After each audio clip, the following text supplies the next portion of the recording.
Hello everyone, and welcome to another episode of CNG Railways with me, Carburetor. Today we are going to be doing the race between the Eureka and the Porter. Now, I need to figure out how I'm going to do this race exactly. So, let's get these guys actually put into a siding. These rail cars right here, and then we can sort of figure out just how we are going to do this. I want to find a definitive start and stop spot, which might be a little bit easier said than done. So anyway, let's get going. Alright, so I have everything kind of set up. I'm going off of the front of the nose cone there, and this little platform here, it's a little bit out in front, but I don't think it'll make that big of a difference. But anyway, up next, I'm going to try and edit these in my software so that they are back to back. Try and make them as, so you can kind of see them side by side. I don't know how well that's going to work. I'm just going to point that out. But I hope it turns out for the best. But let's fuel this baby up all the way, and then we can test her out and see just how she does. And then I'll come back, do the Porter, splice them both together, and I'll come back after I've already tested the Porter. So hopefully after I've seen you, I've had a couple of successful races here. The race is going to be up around the log mill, or up around the logging camp, back down and around, and the first one to cross in front of this platform wins. Then I will hook up to the empty cars, do the same run. Then I'm going to go load these babies up, pull right back here, and test it again. This is going to take forever to film for probably a 10-minute video, but what else is new for me?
Alright, so I just got done running the race, and I do have to say that from what I could see on my recording software as far as the timer is concerned, the Porter probably lost that by a solid minute. But that's not the full story now, is it? Because rarely I'll ever be running a deadhead or a bobtail. That's kind of what, I think that's what those are called when you run without a load. Now, I did have to make a few slight modifications to the operating procedures.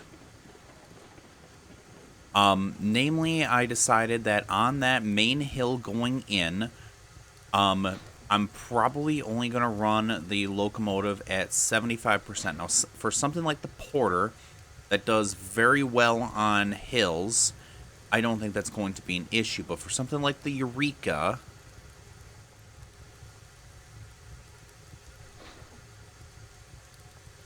that does a little bit maybe worse for wear on hills, I think that's going to give the Porter a little bit more of a fair shake, because you're not going to be able to go up the hill with full steam, full tilt, full, full rag all the way. It's just, that's not how it's going to work.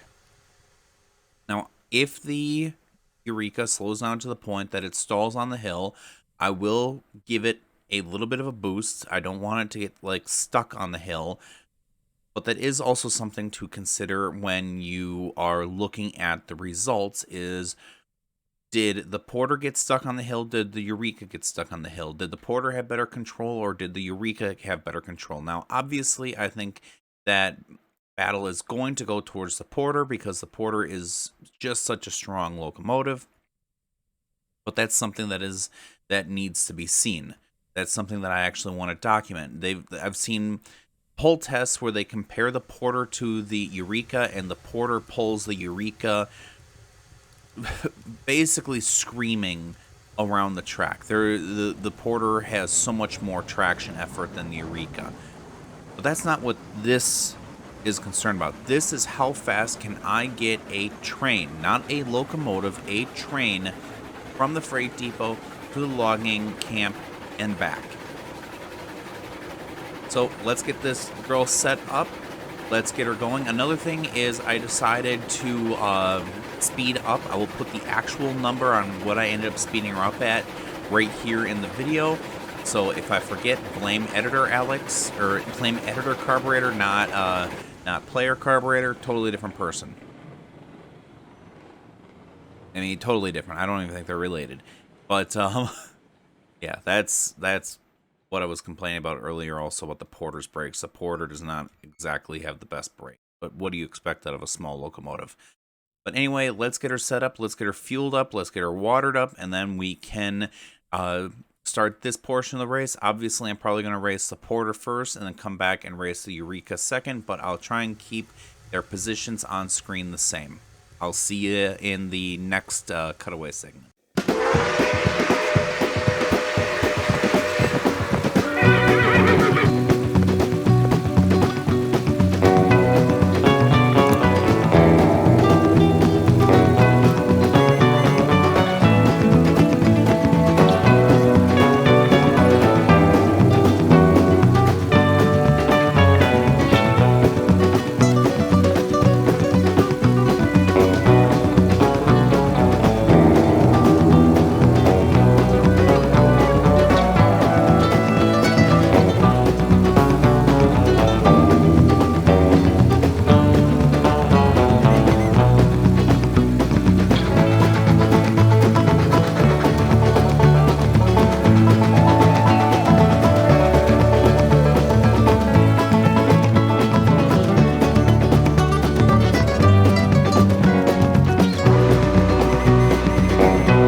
All right, all right, all right. So we got that race all the way done. I went and loaded up right away. So we have 12 full cars here. And I tell you what, this Eureka is going to struggle going up those hills. I don't know if you guys can see it in the time lapse. That was kind of interesting.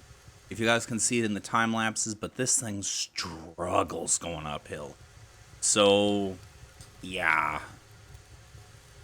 Honestly, if that hill wasn't there, this would be a lot more fair, I would think. But because that is there, it is difficult to say the least. So, forget why I had that brake on. I put that brake on, I think, for getting the wood. But anyway, those two brakes are off, so let's fire it up and let's get going. So I will see you all in the time lapse and then shortly afterwards.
Well, that was enlightening. I just recorded an entire conversation to myself, and my microphone was off. So yay, derpiness for the win. But anyway, that was enlightening to say the least. Obviously, the Porter won hands down in anything but the bobtail. You put any cars behind it, and the Eureka just has no power and can't get out of her own way. And really, the Porter only lost by like a little bit when you factored in the two scenarios, or the bobtail scenario. So I'm just gonna be sticking with the Porter, so much so that I actually went and actually bought another one. This one just for the headlight. So yeah, I didn't spend the extra $125 for the headlight. I actually basically bought an entire another locomotive just for the headlight. Oh, that's funny. I have no life. But anyway, I hope you guys enjoyed. Take care, stay safe, and hopefully you guys will get to see the rest of this on the next episode.